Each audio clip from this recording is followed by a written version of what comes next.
Hi guys, good afternoon. हम लोग 2-3 minute और वेट करते हैं, बाकी स्टूडेंट्स को ज्वाइन करने का टाइम देते हैं।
All right.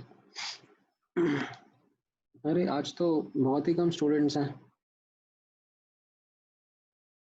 लास्ट क्लास में कितने स्टूडेंट्स बैठे थे यार?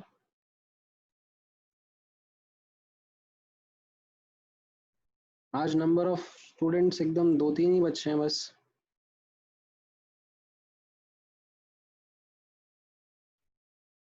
इसके पहले आपका कोई क्लास था? प्रतीक, दर्शना, सविता। मैथ्स का था। अच्छा, तो उसमें कितने बच्चे बैठे थे? 5। 5 ही थे। पार्टिसिपेंट कम होते जा रहे हैं मतलब। अच्छा, ठीक है।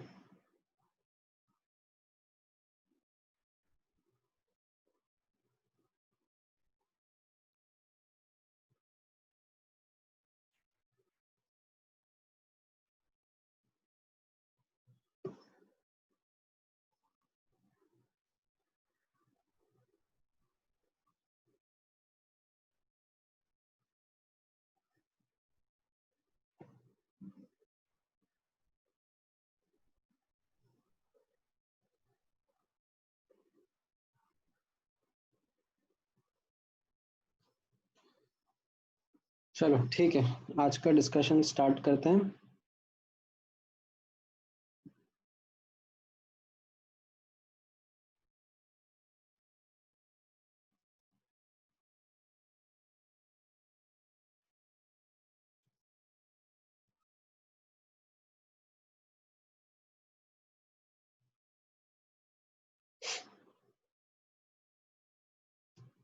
All right, so last class में हम लोगों ने क्या क्या देख लिया था? हम लोगों ने HA3 के क्वेश्चंस कुछ प्रैक्टिस करे थे, ठीक है। देन बैक टाइट्रेशन मैंने आपको समझाया था एंड उस पर मैंने एक दो एग्जांपल करवाए थे आपको। देन उसके बाद में मैंने आपको एक इम्पॉर्टेंट पॉइंट बताया था कि हम लोग कॉमन स्पीशीज जब ऐसे डबल या बैक टाइट्रेशन कर रहे हैं तो उसमें कॉमन स्पीशीज का इक्विवेलेंट तभी इक्वेट करते हैं जब दोनों रिएक्शन में उसका एन फैक्टर सेम रहता है, और अगर एन फैक्टर अलग अलग हो जाता है तो फिर बेटर है कि हम लोग मिलीमोल्स को इक्वेट करें। उसके लिए फिर मैंने आपको ये दो एग्जाम्पल कराए थे, ठीक है, आपने देखा था किस तरीके से क्वेश्चंस करने हैं। एंड देन फिर मैंने आपको एसिड बेस टाइट्रेशन के ऊपर एक इक्विवेलेंस कॉन्सेप्ट का एनालिसिस बताया था कि किस तरीके से हमें डिपेंडिंग अपॉन इंडिकेटर आइडेंटिफाई करना है कि कौन सा रिएक्शन होगा, specially in the case of Na2CO3 plus HCl, ठीक है। यही एक एग्जांपल है जिसके ऊपर हम लोग फोकस करना चाह रहे थे, Na2CO3 एंड HCl का।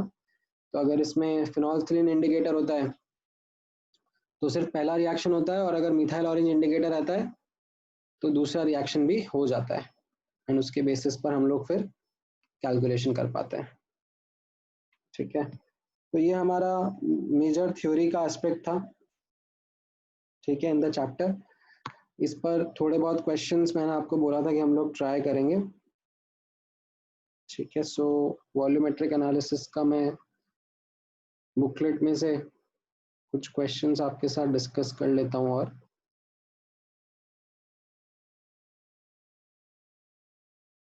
एंड बेस्ड ऑन दैट फिर हम इस चैप्टर को क्लोज कर सकते हैं।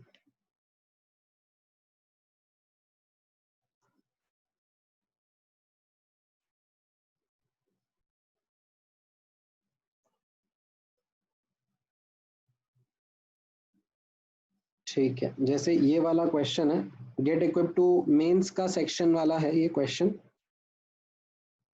ठीक है। 8th नंबर का क्वेश्चन जो है इसको मैं नोट्स में ले लेता हूँ।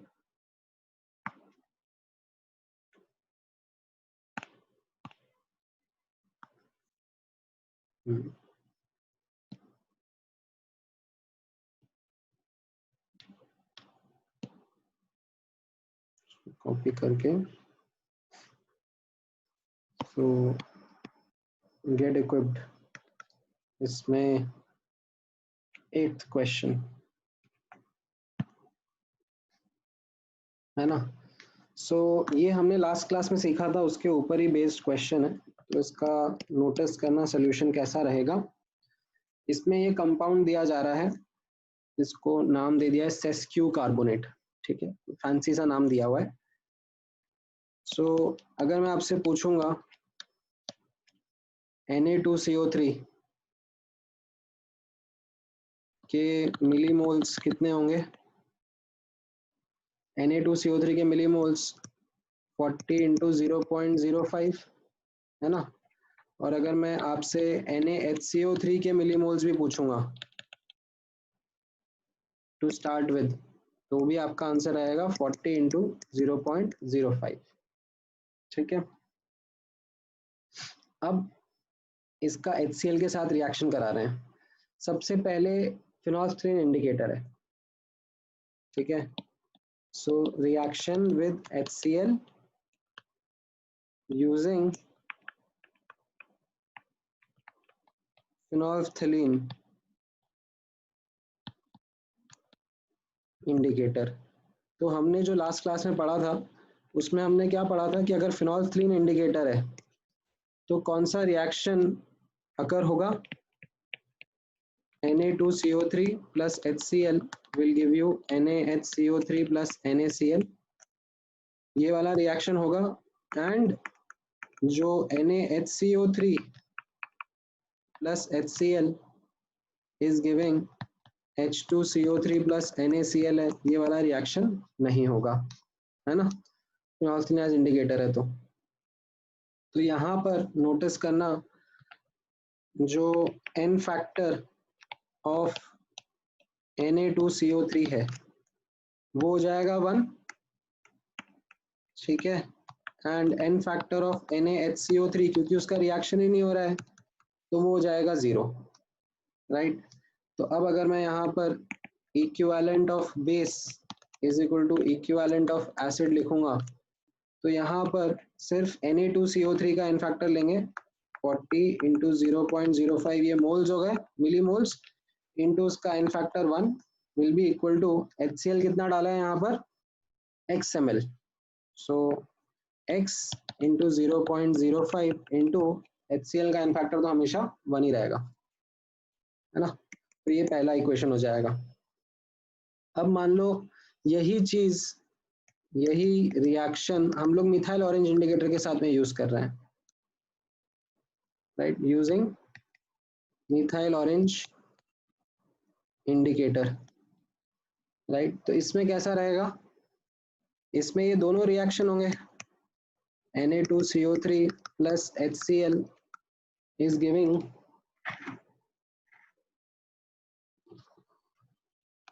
NaHCO3 plus NaCl, ये रिएक्शन भी होगा and NaHCO3 plus HCl is giving H2CO3 plus NaCl, ये रिएक्शन भी होगा, राइट। तो इसका मतलब n फैक्टर ऑफ Na2CO3 कितना आ जाएगा, इसके लिए दोनों स्टेप्स होंगे तो इसका n फैक्टर 2 रहेगा, राइट। और जो NaHCO3 था, ठीक है, अलग से ओरिजिनल NaHCO3 था उसका भी रिएक्शन हो रहा है और वो एक H प्लस एक्सेप्ट कर रहा है तो उसका n फैक्टर भी 1 रहेगा, राइट। तो अब अगर मैं equivalent of base is equal to equivalent of acid लिखूंगा फॉर न्यूट्रलाइजेशन तो कितना रहेगा 40 into 0.05 into 2 plus 40 into 0.05 into 1, ठीक है, क्योंकि 2 एंड 1 n फैक्टर था Na2CO3 और NH CO3 का एंड इसका YmL लग रहा है और कॉन्सेंट्रेशन कितना था, हाँ 0.05 मोलर और HCl का n फैक्टर हमेशा 1 ही रहेगा। तो ये मेरा सेकेंड इक्वेशन आ जाएगा, तो इससे मुझे x पता पड़ जाएगा एंड y पता पड़ जाएगा। ये समझ में आया?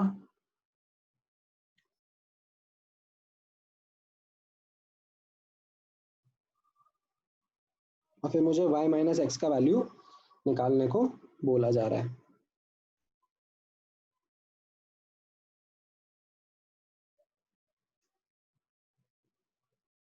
ठीक है, तो लास्ट क्लास में जो अपन ने टाइट्रेशन समझा था उसके बेसिस पे आपको ये समझ में आया?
ठीक है,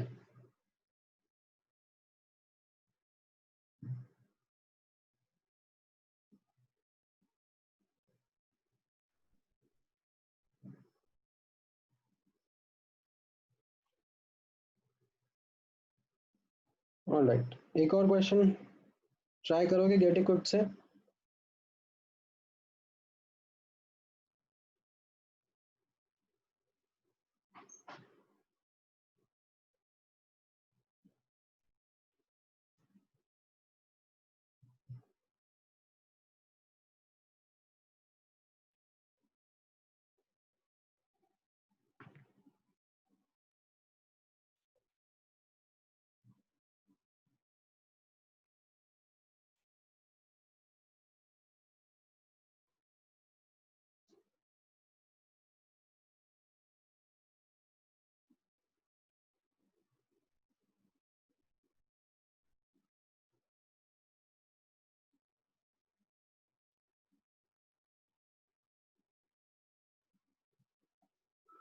ये वाला ट्राई करो।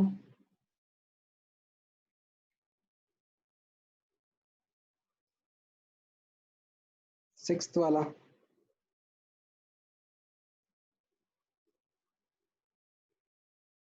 इसका मैं एक स्नैपशॉट लेके डाल देता हूँ।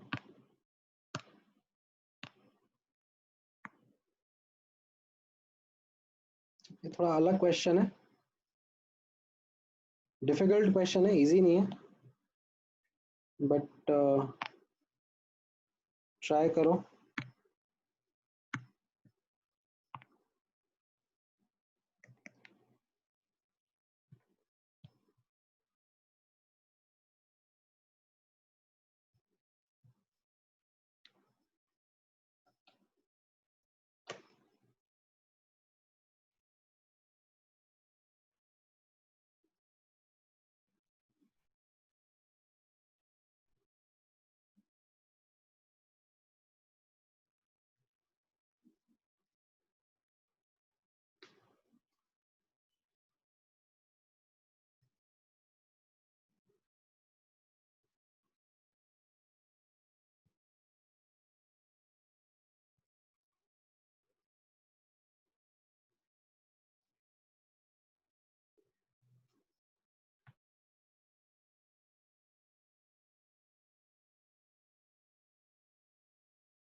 आया इसका आंसर कुछ?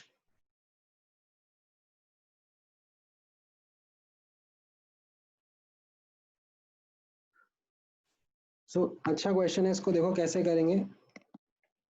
इसमें पहला जो रिएक्शन है वो एसिड बेस रिएक्शन है।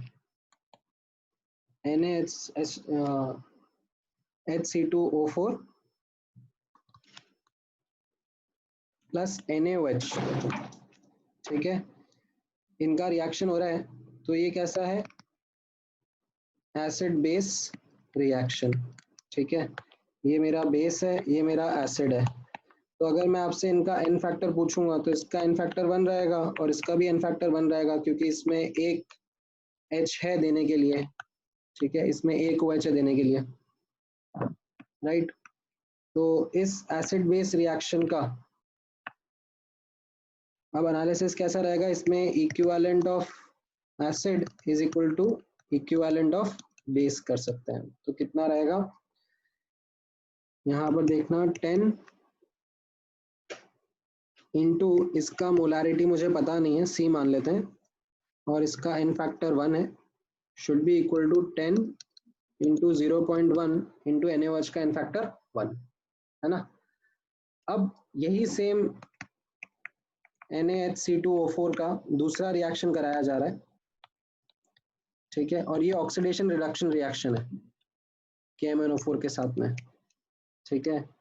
ये ऐसा रिडॉक्स रिएक्शन रहेगा, ठीक है। This will be a redox reaction.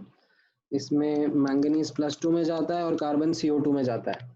तो अगर मैं आपसे एन फैक्टर पूछूंगा तो यहाँ पर +3 से कार्बन +4 में जा रहा है, एक का चेंज और 2 एटम है, और मैंगनीज +7 से +2 जाता है, तो इसका एन फैक्टर 5 रहेगा, राइट। तो इसमें हम लोग क्या करेंगे, equivalent of reducing agent is equal to equivalent of oxidising agent. तो यहाँ पर 10 into C into n factor इस टाइम 2 रहेगा NaHC2O4 का, और KMnO4 का एन फैक्टर कितना रहेगा 10 इंटू कॉन्सेंट्रेशन, ये हमको निकालना है, इंटू इसका एन फैक्टर 5। तो ये पहली इक्वेशन, दूसरी इक्वेशन, इन दोनों को डिवाइड कर देंगे तो C कैंसिल हो जाएगा, उससे हम M निकाल लेंगे। समझ में आया कैसे करना है ये वाला क्वेश्चन? Yes sir. ठीक है, तो इस तरीके से ये क्या है, धीरे धीरे क्वेश्चन का डिफिकल्टी लेवल बढ़ा दिया मैंने। ये क्या है, एडवांस के जैसे क्वेश्चंस है। मेंस वाले लेवल के क्वेश्चन, सिंपल क्वेश्चंस तो हम लोग पहले ही देख चुके थे, है ना। ये थोड़ा सा एडवांस लेवल का क्वेश्चन है।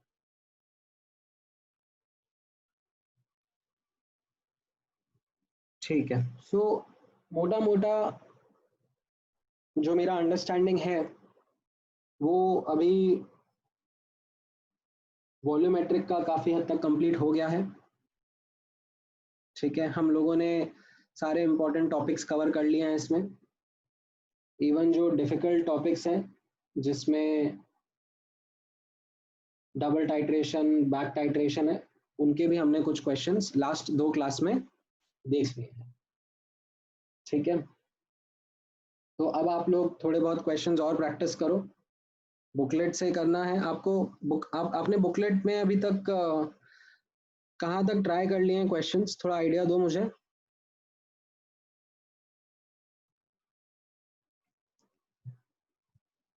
आपको अभी मौका मिल रहा है बुकलेट में क्वेश्चंस करने का खुद से?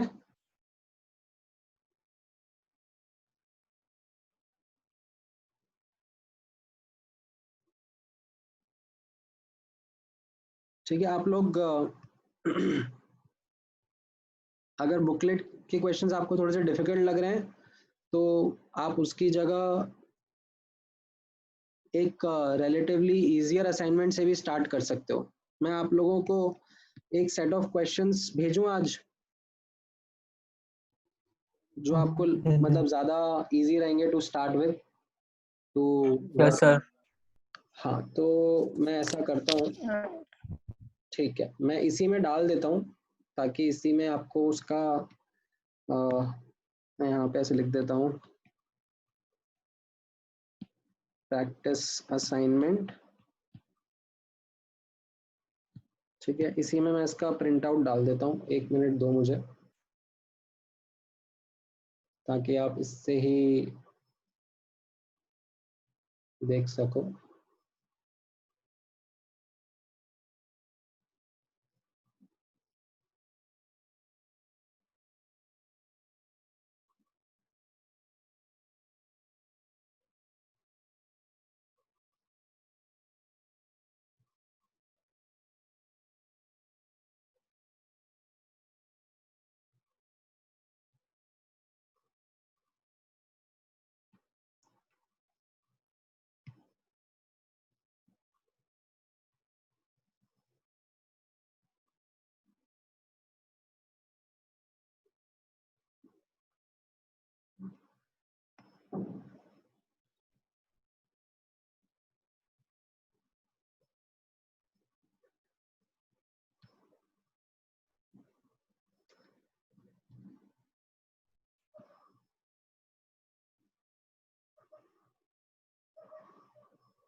ठीक है,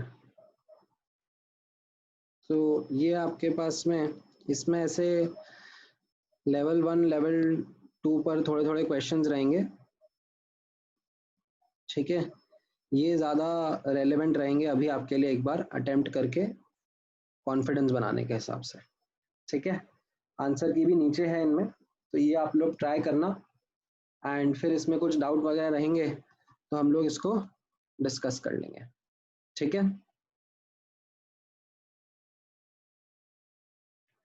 all right. Yes sir. So आज हम लोग नया चैप्टर स्टार्ट कर दें।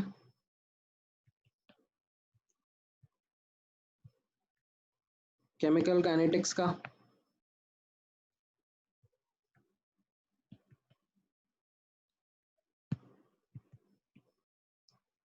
राइट, मैंने मेडिकल वाले बैच में तो केमिकल काइनेटिक्स स्टार्ट कर दिया है, तो मैं सोच रहा हूँ आप लोगों के साथ भी अब स्टार्ट कर ही देता हूँ।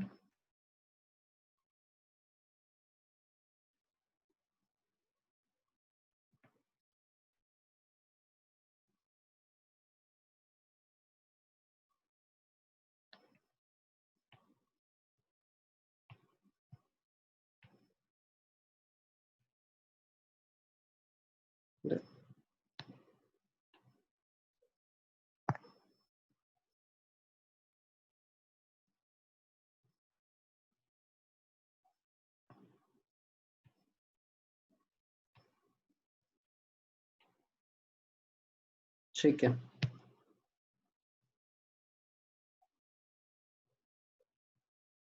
All right. सो इस चैप्टर का बुकलेट अभी आप लोगों के पास में है, आपको मिला है इसका कुछ बुकलेट एंड ऑल? नहीं। कोई दिक्कत नहीं है, मैं आशीष से बात करता हूँ एंड आपको इसका बुकलेट भी अरेंज करवा देंगे। आज तो खैर इतना ज़रूरत पड़ेगा नहीं।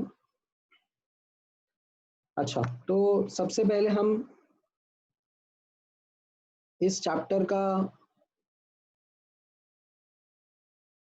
ऑब्जेक्टिव और इस चैप्टर का इम्पोर्टेंस समझ लेते हैं। ठीक है, तो यहाँ से समझना, फ्रॉम एग्जाम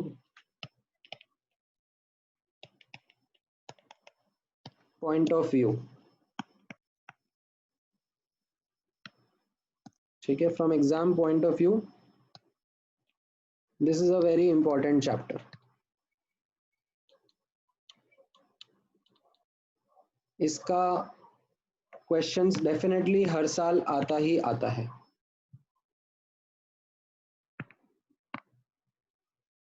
तो ये काफी इंपॉर्टेंट चैप्टर है। अगर आप मुझसे इसका डिफिकल्टी लेवल पूछो तो इसका difficulty level easy to medium बोलूंगा। ठीक है, easy to medium level of difficulty रहता है इस चैप्टर में।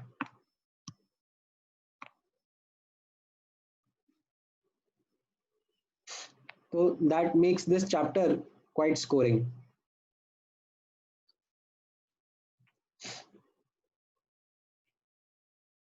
देन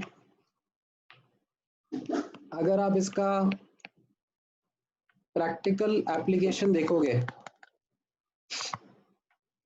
ठीक है, रियल लाइफ में इसमें जो हम चीज़ें पढ़ेंगे, स्टडी करेंगे, उनका इंडस्ट्री में या रिसर्च में कितना यूज होता है, तो it is very very important. And क्यों ये वेरी वेरी इंपॉर्टेंट है, ये मैं अभी आपको जस्ट 1 मिनट 2 मिनट में समझा देता हूँ. तो इसका प्रैक्टिकल एप्लीकेशन बहुत ज़्यादा इंपॉर्टेंट है. नोटिस करना, जब हम लोग केमिकल रिएक्शन स्टडी करते हैं, ठीक है, जब हम लोग केमिकल रिएक्शंस का एनालिसिस करते हैं, तो कुछ फंडामेंटल क्वेश्चंस आते हैं.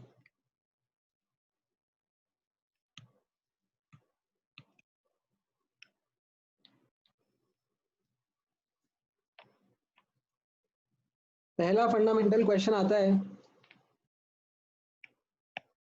विल रिएक्शन अकर और नॉट.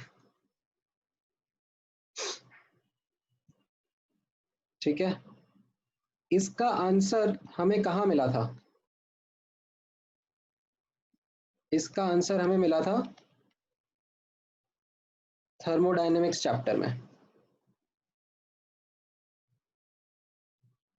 थर्मोडायनेमिक्स चैप्टर में हमें इसका आंसर मिला था कि अगर डेल्टा जी लेस देन 0 है for constant temperature comma pressure condition,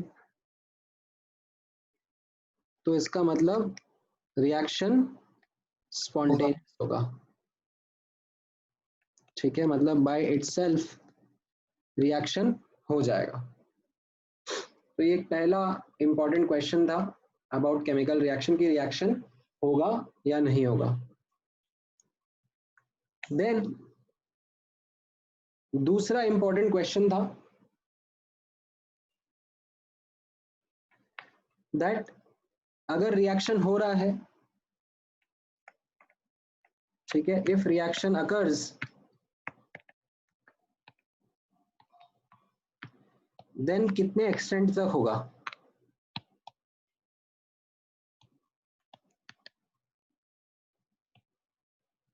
then what will be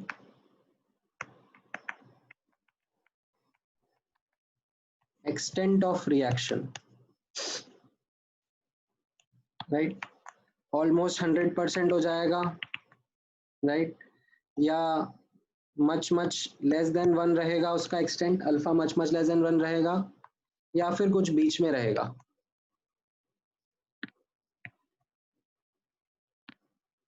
बीस % होके इक्विलिब्रियम आ रहा है, 40% होके इक्विलिब्रियम आ रहा है, राइट? तो ये क्वेश्चन हमने इसका आंसर कहाँ पर सीखा था, किस चैप्टर में सीखा था, बताओ?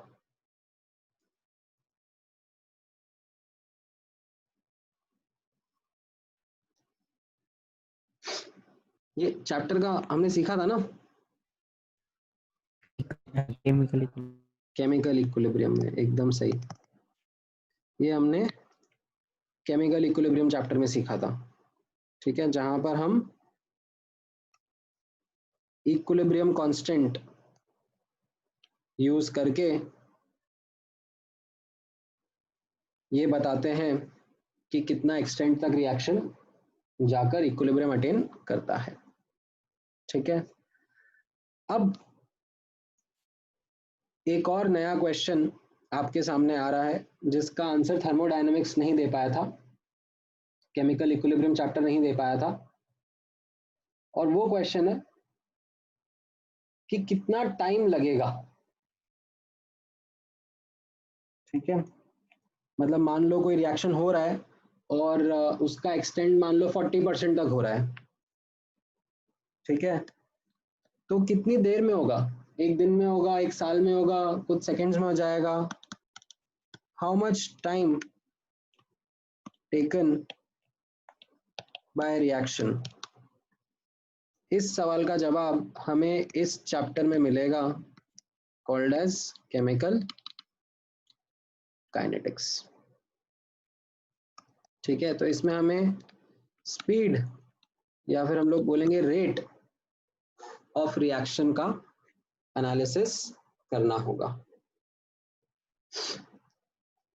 ये समझ में आया? तो दिस चैप्टर इज समथिंग जिसका इंपॉर्टेंस भी काफी ज्यादा है। ठीक है, अच्छा, अब इस चैप्टर का एक आउटलाइन समझ लो कि हम लोग इस चैप्टर को कैसे पढ़ेंगे ओवरऑल। तो इस चैप्टर का आउटलाइन कुछ इस तरीके से रहेगा कि हम लोग सबसे पहले रेट ऑफ रिएक्शन समझेंगे। ठीक है, तो हमें इंट्रोडक्शन लगेगा कि रेट ऑफ रिएक्शन का मतलब क्या होता है, इसको डिफाइन कैसे करते हैं, कैलकुलेट कैसे करते हैं। राइट, इसमें आपको आज का लेक्चर लग जाएगा, एक लेक्चर लगेगा इसमें। ठीक है, फिर इसके बाद हम लोग देखेंगे, एक बार हमें ये समझ में आ गया कि रेट ऑफ रिएक्शन क्या होता है, कैसे कैलकुलेट करते हैं, राइट, हमें क्वेश्चन भी सॉल्व कर लेंगे कि कोई एक रिएक्शन है, उसमें अगर 5 मोल पर सेकंड से रिएक्टेंट कंज्यूम हो रहा है तो प्रोडक्ट कितने मोल पर सेकंड से बनेगा। राइट, अगर रिएक्शन 10 मिनट में इतना रिएक्ट हो रहा है, ठीक है, 10 मिनट में 10% हो रहा है, तो 20 मिनट में कितना परसेंट रिएक्शन हो जाएगा। ठीक है, तो एक बेसिक आइडिया, एक बेसिक कैलकुलेशन हम लोग समझ लेंगे। एक बार हमें ये समझ में आ गया तो फिर हम लोग देखेंगे फैक्टर्स अफेक्टिंग रेट। ठीक है, हमें अब अगर रेट समझ में आ जाता है तो रेट कम ज्यादा कैसे कर सकते हैं, कौन से फैक्टर्स को चेंज करने से रेट बढ़ता है, कौन से फैक्टर्स को चेंज करने से रेट कम होता है, ये हम समझना चाहेंगे। ठीक है, एंड इसमें हम लोग 3 फैक्टर्स का डिस्कशन प्राइमरीली करेंगे, कॉन्सेंट्रेशन, टेम्परेचर एंड कैटलिस्ट। ठीक है, और भी बहुत सारे फैक्टर्स होते हैं, बट इन 3 फैक्टर्स पर हमारा डिटेल्ड फोकस रहेगा। ठीक है, मतलब कॉन्सेंट्रेशन अकेले में 3 से 4 लेक्चर लग सकते हैं। ठीक है, देन टेम्परेचर में एक लेक्चर लगेगा, कैटलिस्ट वाले में भी एक लेक्चर लग जाएगा। ठीक है, तो इस तरीके से हम लोग ये पूरा चैप्टर कवर करेंगे। ठीक है, सो आज का डिस्कशन स्टार्ट करते हैं विद इंट्रोडक्शन टू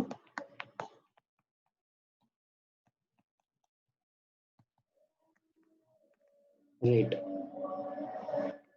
ठीक है, अब नोटिस करना रेट क्या होता है। Rate is change in quantity upon time taken. ये एक जनरल डेफिनेशन है। ठीक है, this is like a very general definition of rate.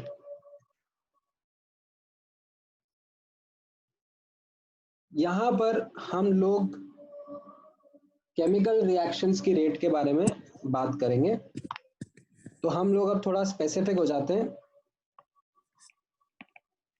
Rate of individual species and rate of reaction को समझ लेते हैं। ठीक है, सबसे पहले रेट ऑफ इंडिविजुअल स्पीशीज समझेंगे। ठीक है, so rate of individual species. ठीक है, इंडिविजुअल स्पीशीज क्या होगा? रिएक्टेंट हो सकता है, प्रोडक्ट हो सकता है। इंडिविजुअल स्पीशीज के बारे में बात कर रहे हैं, तो ये क्या हो जाएगा? Change in quantity of species upon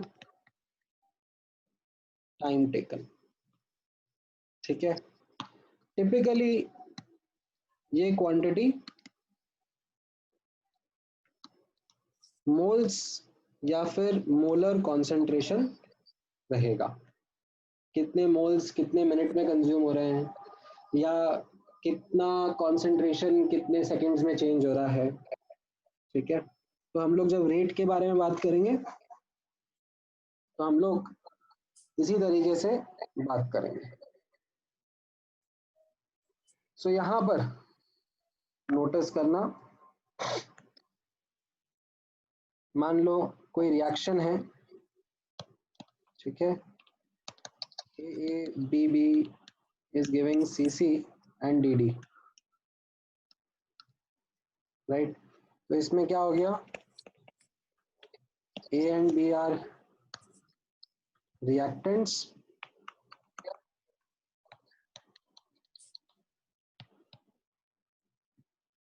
C and D are products, right? And small ABCD क्या है? Small ABCD are respective stoichiometric coefficients.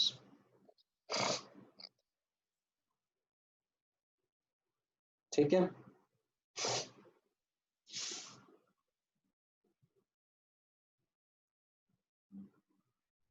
अब इसमें देखना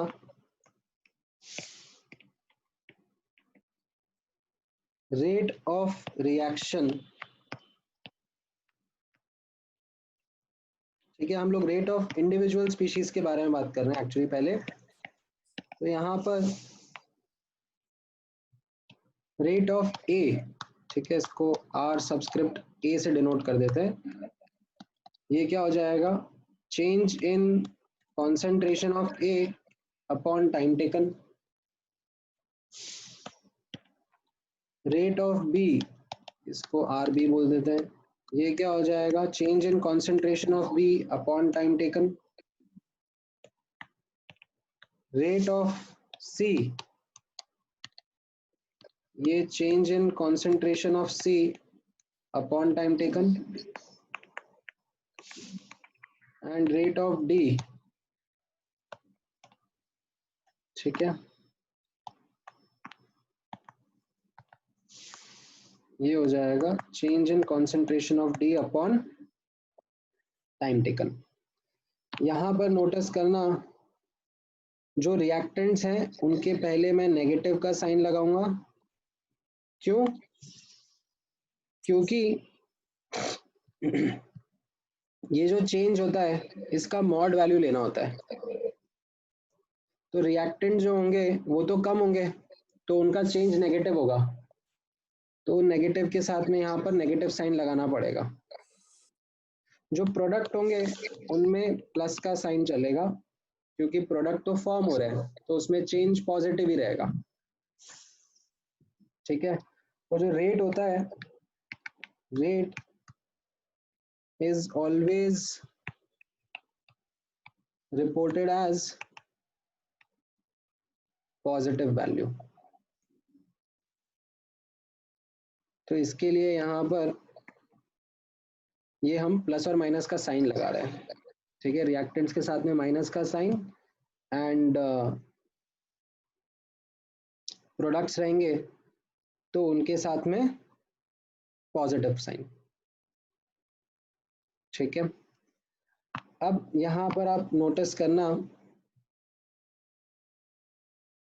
इसमें अब थोड़ी सी इंग्लिश और यूज करी जाती है, तो कुछ कुछ फैंसी वर्ड साथ में बोले जाते हैं। जैसे ये रिएक्टेंट्स थे, तो रिएक्टेंट्स के लिए क्या क्या और वर्ड यूज हो जाते हैं?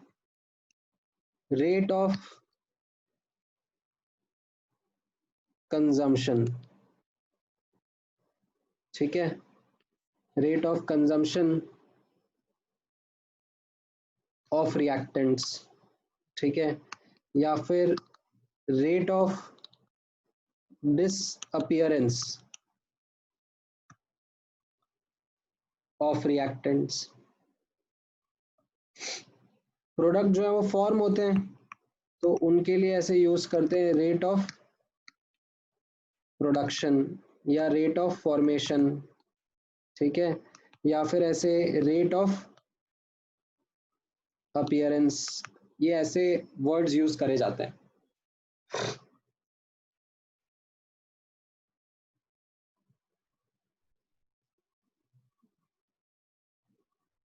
तो ये इंडिविजुअल रेट्स के साथ में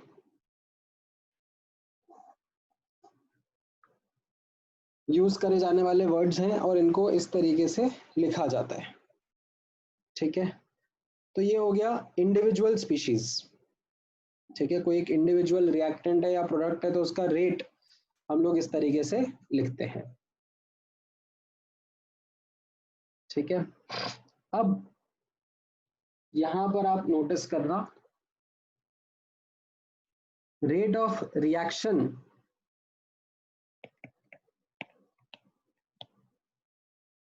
कैसे डिफाइन करेंगे, ठीक है। तो उसके लिए हम लोग थोड़ा सा मोल कंसेप्ट का यूज करेंगे,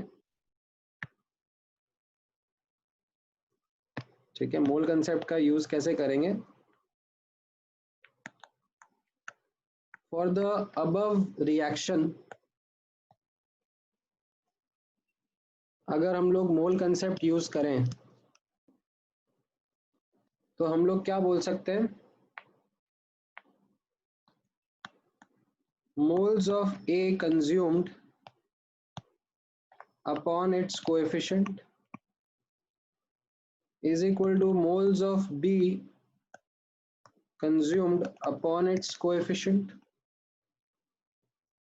is equal to moles of C produced upon its coefficient is equal to moles of D produced upon its coefficient। ऐसे बोल सकते हैं ना हम लोग, जो रिएक्शन में लिखी है उसके लिए। अगर अब मैं सब जगह डेल्टा टी से डिवाइड कर दूं तो ये क्या बन जाएगा? -1/a into delta A by delta T -1/b into delta B by delta T plus 1/c into delta C by delta T and plus 1/d into delta D upon delta T. ऐसा बन जाएगा ये, right. तो इस individual rate divide by coefficient को हम लोग rate of reaction बोलते हैं।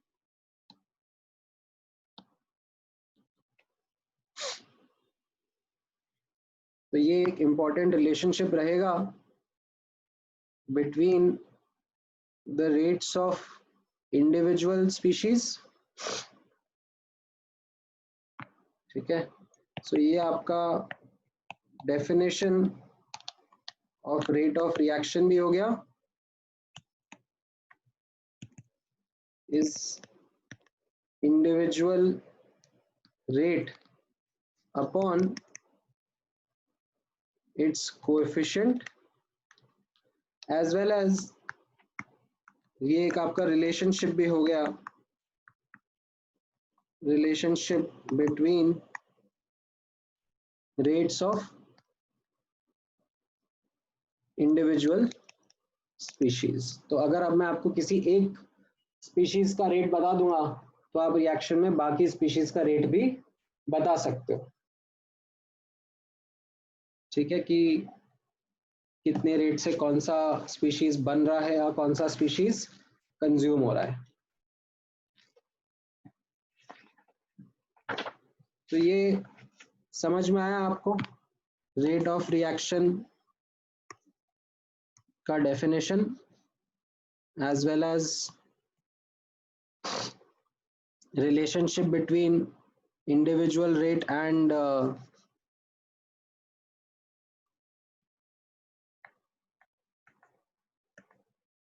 overall rate of reaction।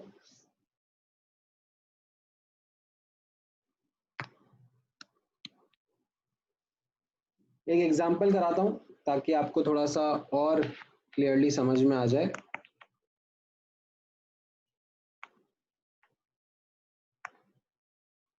चलो यहाँ पे देखना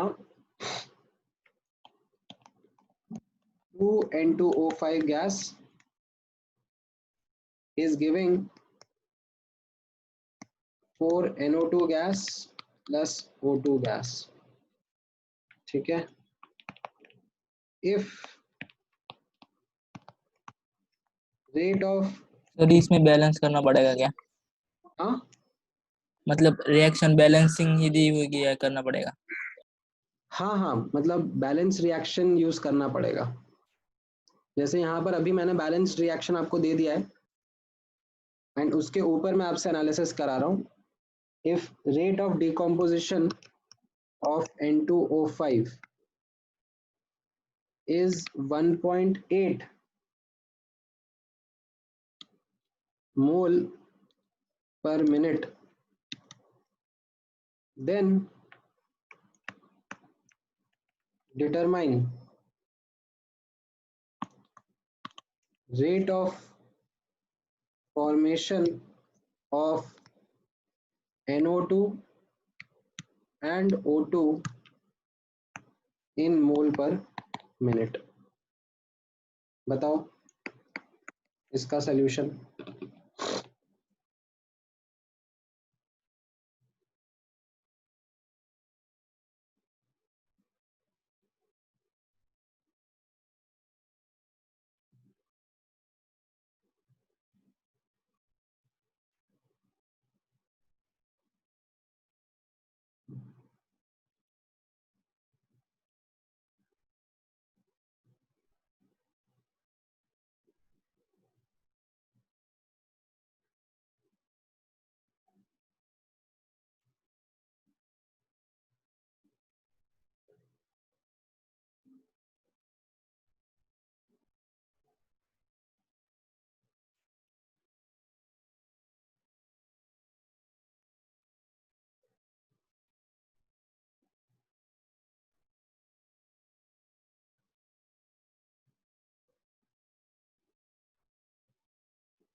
सॉरी नोटू का 7.2।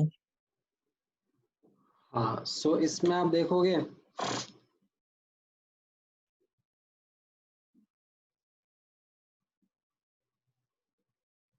तो कैसा दिखेगा, -1/2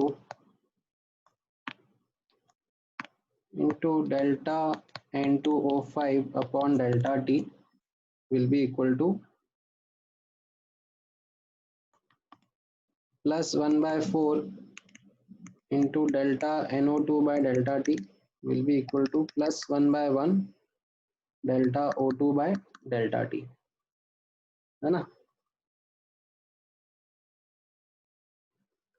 अब ये जो इंडिविजुअल रेट है ये आपको दिया जा रहा है, और जो ये इंडिविजुअल रेट्स हैं ये आपसे पूछे जा रहे हैं, राइट। सो 1/2 इंटू 1.8 ये x बोल देते हैं और ये y बोल देते हैं, तो x आ जाएगा आपका 3.6 मोल पर मिनट एंड y आ जाएगा आपका 0.9 मोल पर मिनट।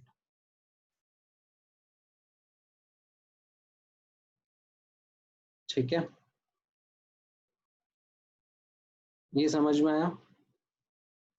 Yes sir.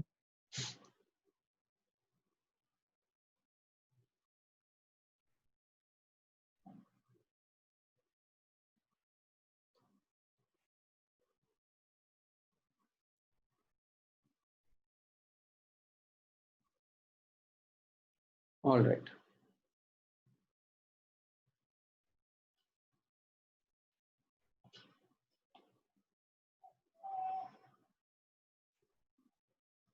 अच्छा एक और क्वेश्चन करते हैं। ठीक है, ये थोड़ा सा ट्रिकी है, देखो अगर आप इसको समझ पाते हो तो। If the rate of formation of SO3 is 80 gram per second, then rate of disappearance of SO2 and O2 in gram per second is। ठीक है, रिएक्शन है आपके सामने, SO2 plus half O2 is giving SO3।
Sir 80 और 40।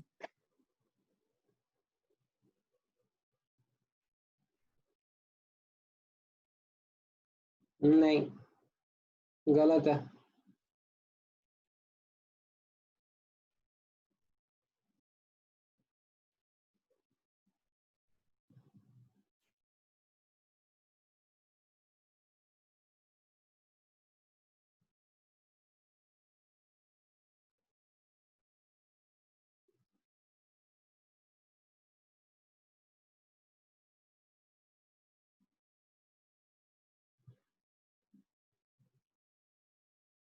इसमें आपका hint है, ठीक है, इसमें हिंट आपको मैं बता देता हूँ, mass upon coefficient is equal to mass upon coefficient थोड़ी ना होता है, moles upon coefficient is equal to moles upon coefficient होता है।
1.5 आ रहा।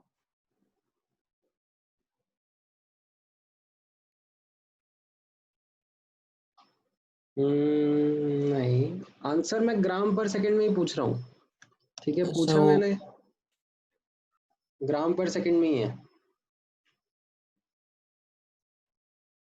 तो वापस से आपको कन्वर्ट करना पड़ेगा। Yes sir.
हाँ, 64 एंड 16 करेक्ट आंसर है।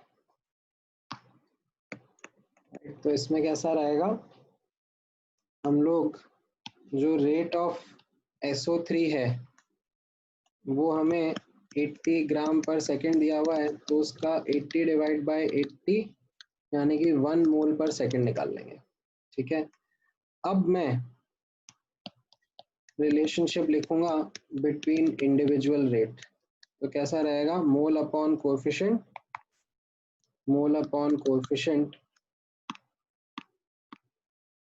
यूज करके, ठीक है। सो यहाँ से रेट ऑफ SO2 आ जाएगा 1 मोल पर second and rate of O2 आ जाएगा हाफ मोल पर सेकेंड। इसको अगर मैं कन्वर्ट कर लूंगा तो ये 64 ग्राम पर सेकेंड हो जाएगा एंड ये 16 ग्राम पर सेकेंड हो जाएगा।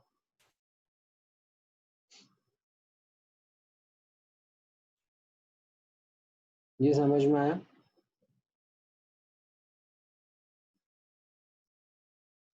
Yes sir.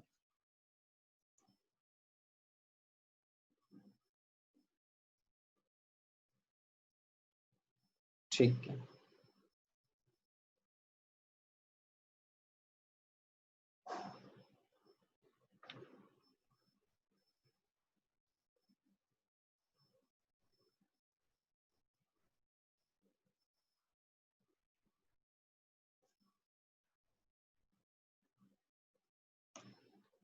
Alright, so I think आपको एक रिलेशनशिप समझ में आ रहा है, इंडिविजुअल रेट और ओवरऑल रिएक्शन की रेट के साथ में कैसे करना है ना।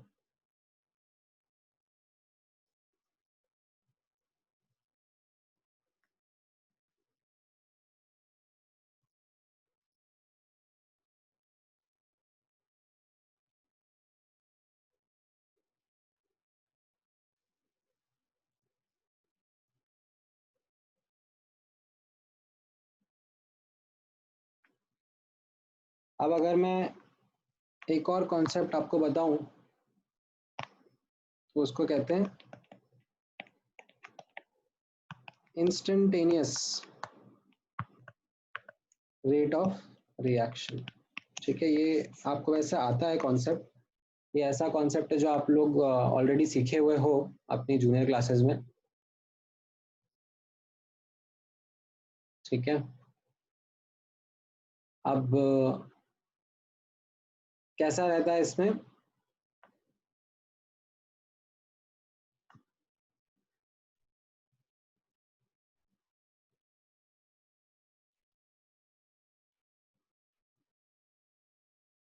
एवरेज रेट के बारे में हम लोग बात करें। ठीक है, average rate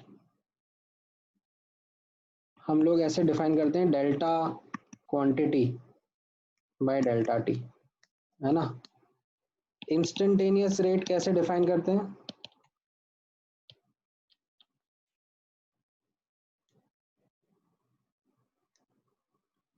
instantaneous rate define होता है ऐसे, D quantity by T T.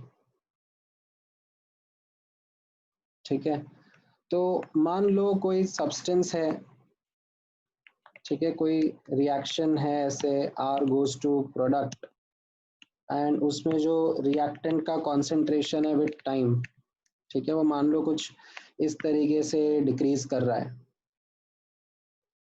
ठीक है, रिएक्टेंट है तो रिएक्टेंट का कॉन्सेंट्रेशन डिक्रीज ही करेगा, है ना। अब अगर मैं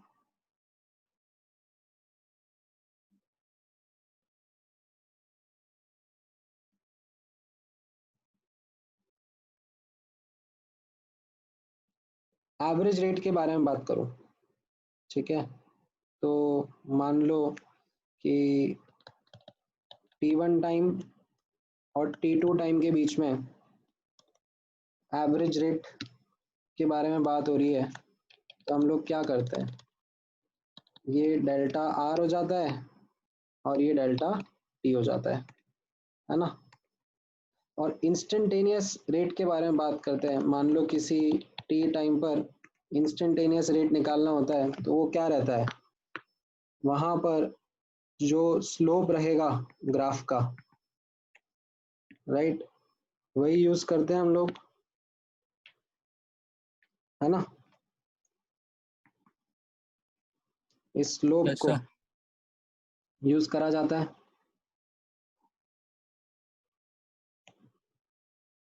ना। तो ये ऐसे यहाँ पर slope is equal to D R by D T.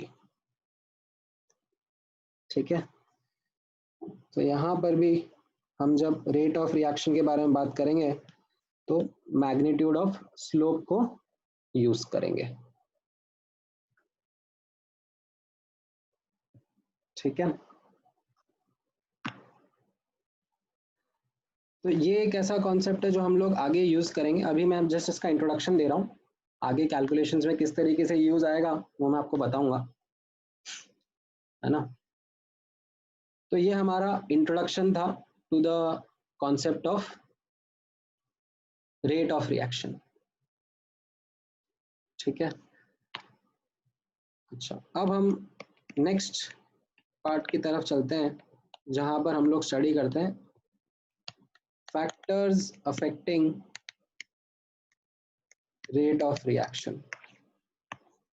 ठीक है, सो factors affecting rate of reaction कैसे रहते हैं, जैसे कुछ एग्जांपल मैं आपके सामने लिखना चाहूंगा। अगर कोई गैसियस फेस में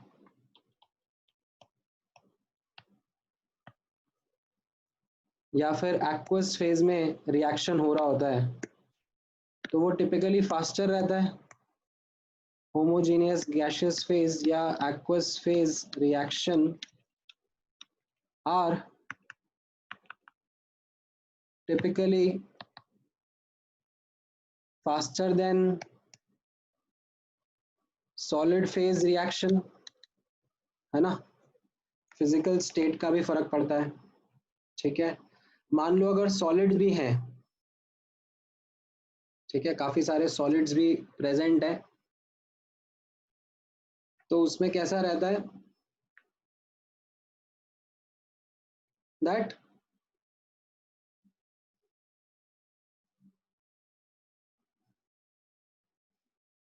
powdered solid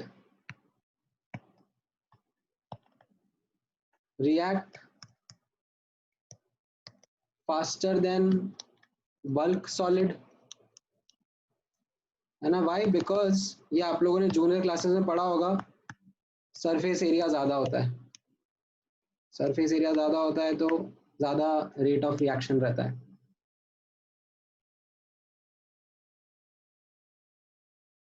है ना।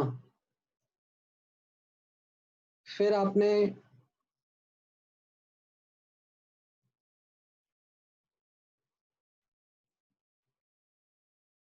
फोटो सेंसिटिव रिएक्शंस के बारे में पढ़ा होगा, ठीक है। फोटो सेंसिटिव रिएक्शंस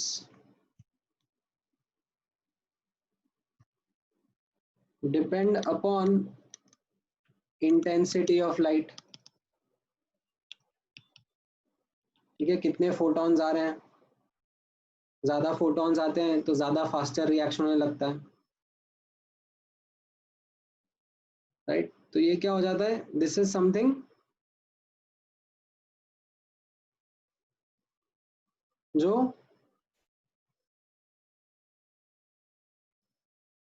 बहुत सारे मिसलेनियस फैक्टर्स रहते हैं, उनके बारे में मैं एक आइडिया देना चाह रहा हूँ, क्योंकि फैक्टर्स की कमी नहीं है, ठीक है। फैक्टर्स बहुत सारे रहते हैं, ठीक है। पर अगर मैं मेजर फैक्टर्स के बारे में बात करूंगा तो हमारा, जैसे मैंने आपको बताया, detailed analysis is done for 3 factors जो हम लोग इस चैप्टर में पढ़ेंगे। कॉन्सेंट्रेशन,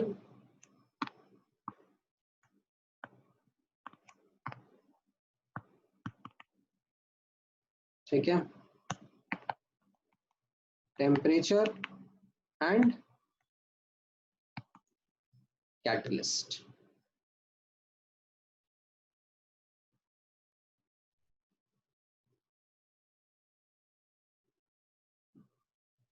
ठीक है। अब इसमें आप नोटिस करना, सबसे पहला फैक्टर हम लोग फोकस करते हैं कॉन्सेंट्रेशन के ऊपर। Now before I start, let me highlight a very important aspect about this, that effect of concentration on rate of reaction is experimentally determined, ठीक है। ये एक्सपेरिमेंटली ही निकाला जाता है, मतलब ऐसा नहीं है कि आप रिएक्शन देखो और खुद से आइडेंटिफाई करके बताने लग जाओ। जैसे मैं आपको एक दो एग्जांपल देता हूँ, ठीक है, ऑब्जर्व करना। ये जस्ट ऐसे याद नहीं करने एग्जांपल, जस्ट मैं बता रहा हूँ, ठीक है। मैं सिर्फ ये आपको बता रहा हूँ दैट अगर हम कुछ कॉमन एग्जांपल देखें, जैसे N2O5 का डिकम्पोजिशन होता है, ठीक है। N2O5 gas, it gives 4NO2 gas plus O2 gas, ठीक है। तो इसमें एक्सपेरिमेंटली पता पड़ा है that rate of reaction is proportional to N2O5 की concentration raise to the power of 1,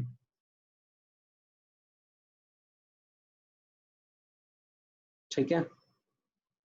ऐसा एक्सपेरिमेंटली पता पड़ा है। अच्छा, और भी रिएक्शन होते हैं, जैसे ओजोन जब O2 में कन्वर्ट होता है, ये रिएक्शन, तो इसके बारे में पता पड़ा है that rate is proportional to ozone की concentration raise to the power of 2 and inversely proportional to the concentration of oxygen gas raise to the power of 1, ठीक है। पता पड़ा है, अगेन एक्सपेरिमेंटली पता पड़ा है,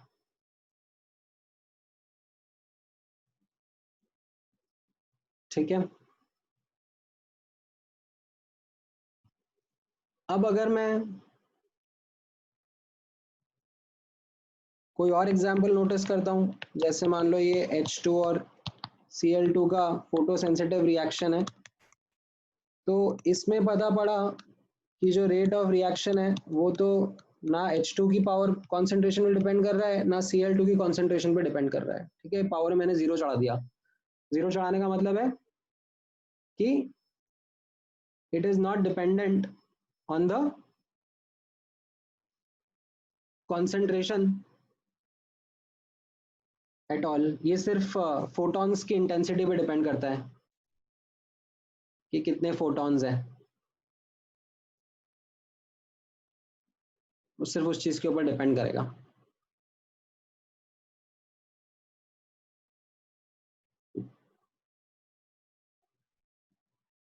ठीक है।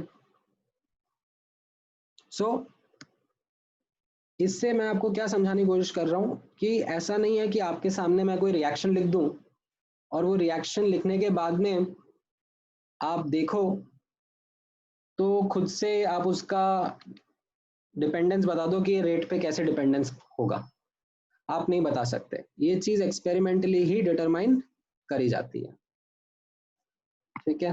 तो इस चीज को अब हम लोग कैसे लिखते हैं, कैसे समझते हैं, तो यहां पर ऑब्जर्व करना, the dependence of rate of reaction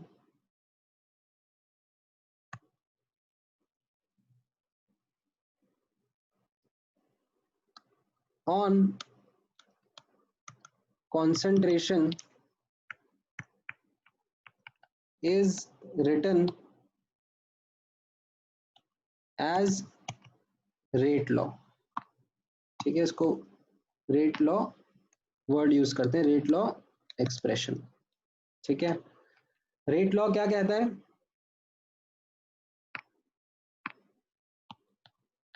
rate law कहता है दैट रेट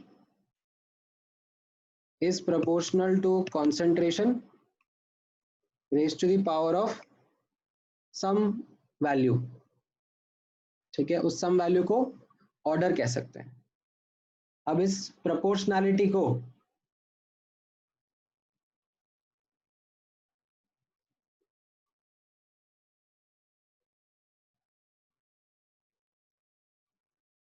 हम इक्वालिटी में कन्वर्ट कर देते हैं, लिखेंगे rate is equal to K into concentration raise to the power of order, and ये जो के होता है इसको कहा जाता है रेट कांस्टेंट, ठीक है। मैं इसको ऐसे शॉर्ट में यहाँ पर आर से रिप्रेजेंट कर देता हूँ, ठीक है। तो ये आर जो होता है वो आपका रेट ऑफ रिएक्शन रहेगा,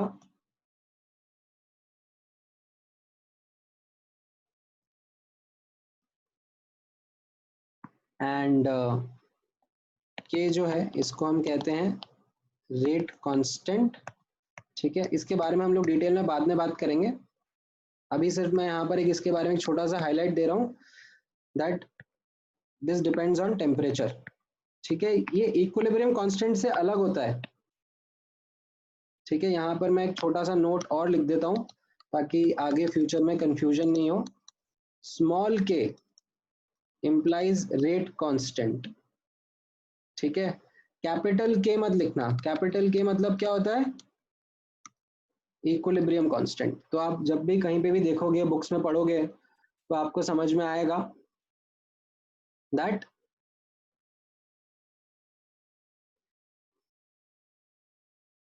रेट कांस्टेंट स्मॉल के होता है और कैपिटल के इक्विलिब्रियम कांस्टेंट होता है। ठीक है, एंड जो कॉन्सेंट्रेशन है यहाँ पर, ठीक है, ये कॉन्सेंट्रेशन रिएक्टेंट्स का, प्रोडक्ट्स का या फिर कैटलिस्ट का, किसी का भी हो सकता है। रिएक्टेंट्स का भी हो सकता है, प्रोडक्ट्स का भी हो सकता है, या फिर कैटलिस्ट का भी हो सकता है। ये हमें एक्सपेरिमेंटली ही पता पड़ता है। ठीक है, अच्छा, इसमें अब आपको ऑर्डर के ऊपर भी फोकस करना चाहिए। तो ऑर्डर, जैसे मैं आपको बता रहा था, ये order it is just a mathematical value. ठीक है, which helps relate how rate depends on concentration. ठीक है, it is experimentally determined value which establishes relationship between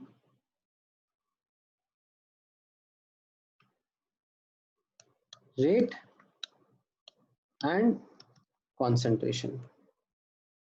ठीक है, जैसे फॉर एग्जांपल मान लो कोई रिएक्शन है, AA plus BB gives CC plus DD। ठीक है, सो इस रिएक्शन का मान लो रेट हमें मिला R is equal to K, A की concentration raise to the power of x, B की concentration raise to the power of y।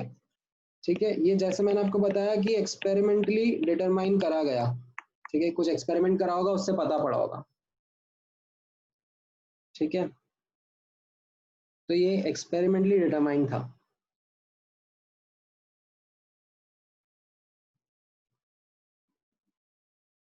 अब इसमें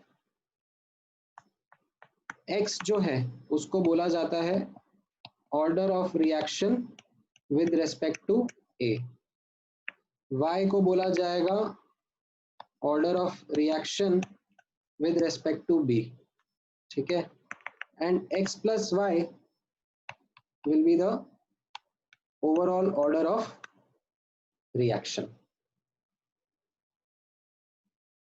ठीक है, x plus y will be the overall order of reaction। ये जो x and y है, ये जरूरी नहीं है कोफिशिएंट्स ही हो।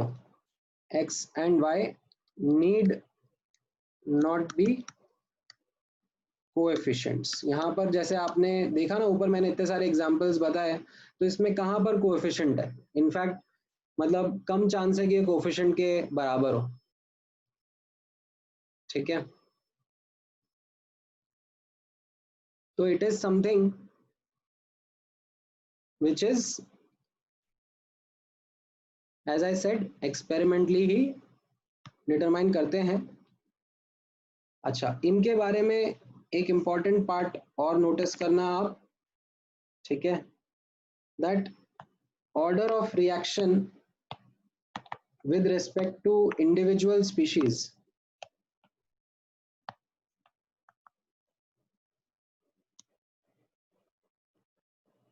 individual species can be positive, negative और जीरो।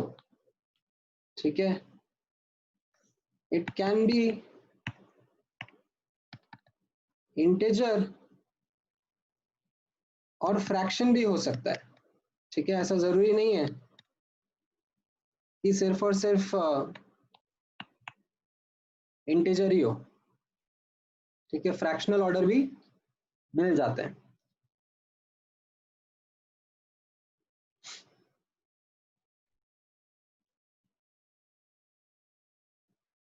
ठीक है, तो it completely depends upon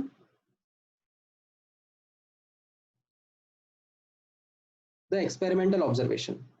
however, overall order is not negative. Overall order zero हो सकता है, ठीक है। ओवरऑल ऑर्डर पॉजिटिव हो सकता है, पर ओवरऑल ऑर्डर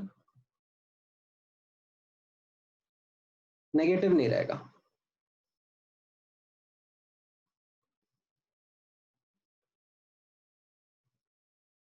ठीक है,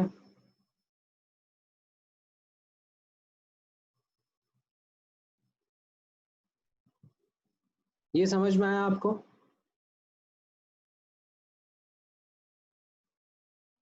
यस सर। अच्छा, अब ये चीज के बारे में मैं एक और पॉइंट बता देता हूं, ठीक है। ये भी एक नोट की तरह ही रहेगा, ठीक है। As part of our syllabus, ठीक है, as part of syllabus we deal with simple rate law expressions, ठीक है। सिंपल रेट लॉ एक्सप्रेशन जैसे मैंने आपको ऊपर दिखाया, ठीक है। Generally rate law expressions are complicated,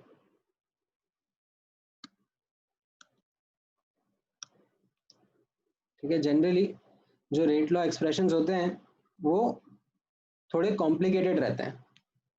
complicated मतलब समथिंग ऐसा, R is equal to K into concentration of A plus K2 concentration of A B, कुछ भी ऐसे हो सकते हैं। मतलब और भी डिफिकल्ट डिफिकल्ट कॉम्प्लिकेटेड से एक्सप्रेशन बन सकता है, ठीक है। बट हम लोग इनके साथ में डील नहीं करते हैं। हमारा सिलेबस हमें उतना डिटेल में जाने के लिए नहीं पूछता है, इवन एडवांस में नहीं पूछता है, ठीक है। एडवांस में भी हमें रिलेटिवली सिंपल एक्सप्रेशंस के बारे में ही पूछा जाता है, ठीक है।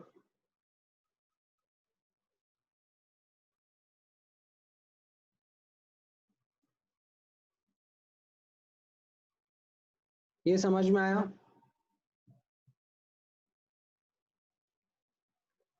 कि हम लोग सिंपल एक्सप्रेशन के साथ में ही डील करेंगे। अच्छा, अब नोटिस करना, हम लोग अब इसके ऊपर एनालिसिस करेंगे, न्यूमेरिकल एनालिसिस, ठीक है। ये जो कॉन्सेंट्रेशन पर डिपेंडेंस है, इसका न्यूमेरिकल एनालिसिस कैसा रहेगा, तो आप नोटिस करना। Effect of concentration is analysed, ठीक है। Effect of concentration is analysed in the following veg, ठीक है। दो तरीके से हम लोग एनालिसिस करेंगे। एक तो ऐसा रहेगा कि मान लो आपको मैंने ऑर्डर बता दिया, जीरो ऑर्डर है, फर्स्ट ऑर्डर है, सेकंड ऑर्डर है, ठीक है। मैंने आपको ऑर्डर बता दिया,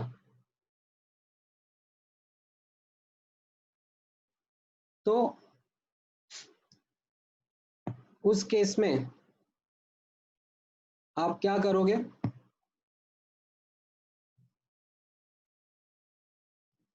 डेटा निकालोगे,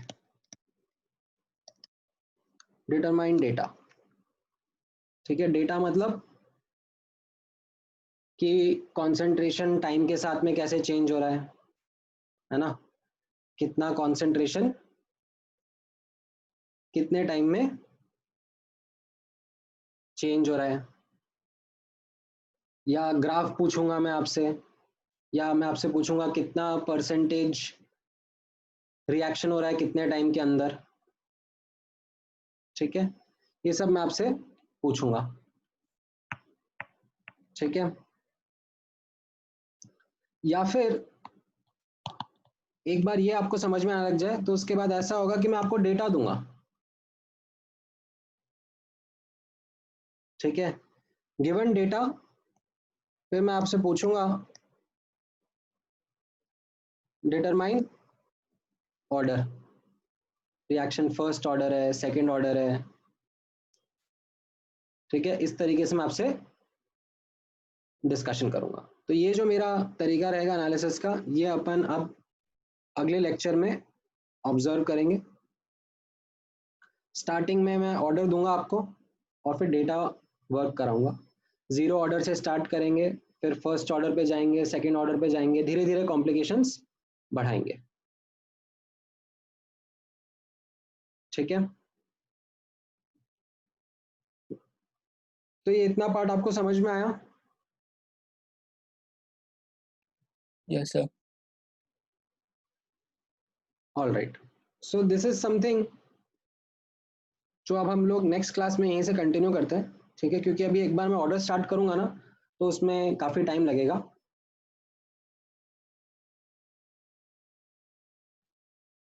So then let us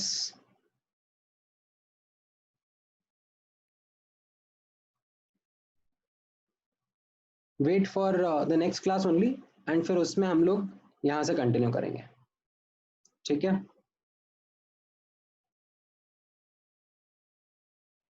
yes sir. All right, तो फिर आज का लेक्चर यहीं पे क्लोज करते हैं, है ना। एंड नेक्स्ट क्लास में हम लोग यहीं से अपना डिस्कशन कंटिन्यू करेंगे। बुकलेट के लिए मैं आशीष को बोल दूंगा, वो आपके लोगों के साथ में बुकलेट शेयर कर देंगे, ठीक है। कुछ डाउट है और कुछ पूछना है आप लोगों को?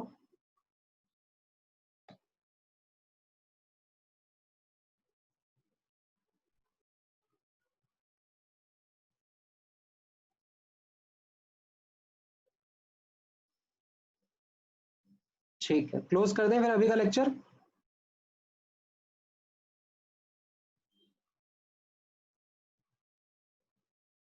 चलिए, ऑल राइट।